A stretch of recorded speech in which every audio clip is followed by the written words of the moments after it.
Catholic News Roundup is brought to you in part by PewSitter.com, your online Catholic newspaper for the third millennium, CatholicMediaCoalition.org, in line with the Church, online with the world.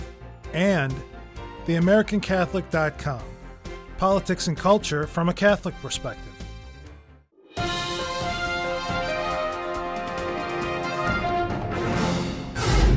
Hello and welcome to today's edition of Catholic News Roundup. I'm Michael Voris.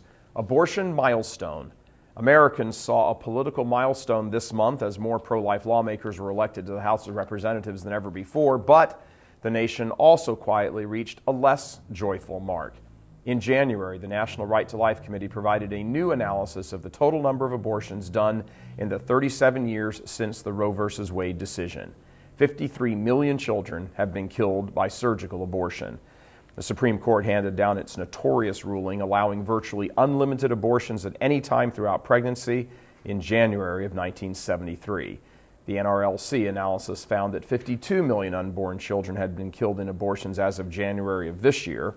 The analysis also found that the best estimate for the current number of annual abortions in the United States, involving both the surgical abortion as well as the dangerous abortion drug RU-486, is 1.2 million children killed each year. As a result, the United States likely passed the 53 million abortion mark on November 1st, the day before Americans went to the polls to vote in a pro-life House majority and target President Barack Obama's pro-abortion allies for defeat. Women leaving the Democrats.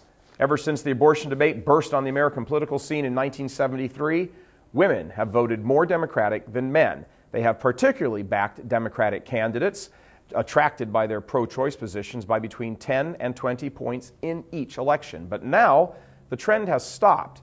In one of the most important findings in the post-election polls, the McLaughlin and Associates polling firm has found that men and women both voted for Republican candidates in the 2010 midterm elections. The Republican candidates for Congress had a 12-point advantage among men and a 7-point advantage among women. That women finding is historic. The Republicans won married women by 57 to 38, suburban women by 55 to 38, and independent women by 51 to 40. Democrats did maintain reduced margins among single women, poor women, and minority women as well. A misery of the church. Even if homosexuality were innate, it would not make the behavior morally acceptable. That, according to Pope Benedict, in the new book, Light of the World. When the interviewer, Seawald, observed that homosexuality exists in monasteries and among priests, the Pope responded, quote, "Well, that is just one of the miseries of the church, and the persons who are affected must at least try not to express this inclination actively." On page 151 of the book, which has already sold out in Italy, when asked about the acceptance of homosexuality in the West, the Pope affirmed, quote, "The meaning and direction of sexuality is to bring about the union of man and woman, and in this way to give humanity posterity, children, a future. This is the determination internal to the essence of sexuality. Everything else is against sexuality's intrinsic meaning and direction," end quote. Stay with us. Back in just a few seconds. Catholic News Roundup is brought to you in part by NewOxfordReview.org, the voice of Catholic Orthodoxy, in print and on the web, and RenewAmerica.com, expanding the influence of America's grassroots in the cause of freedom.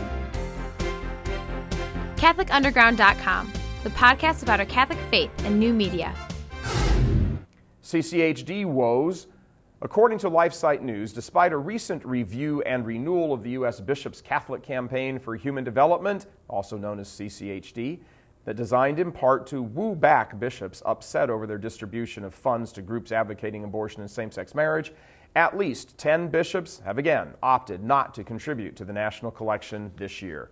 The U.S. Bishops' Domestic Social Justice Arm launched a large-scale renewal this fall with a commitment to strengthen their Catholic identity and funding protocols after widespread criticism from numerous bishops as well as a coalition of Catholic and pro-life groups. Nevertheless, many of the bishops who had discontinued contributing to the national pot maintained their positions this year, and at least 2 more were added to their ranks. And lastly, the New York Times and Catholicism. For some strange reason, the leading liberal newspaper in the country is drawing attention to the question of the Republican senator-elect from Florida, Marco Rubio, and questions surrounding his faith. With no firm response from Rubio's office to clear up the question, it seems that Rubio was born into a Catholic family and raised Catholic, at least nominally, but now attends and supports an evangelical megachurch in Florida. The New York Times has run more than one story on this in the past 2 weeks, raising questions as to the paper's motives. And for the record, Sarah Palin is a former Catholic turned evangelical, as reports indicate that Rubio is as well. I'm Michael Voris. Thanks for tuning in. Be sure and tune in tomorrow for your daily dose of Catholic News Roundup right here on RealCatholicTV.com.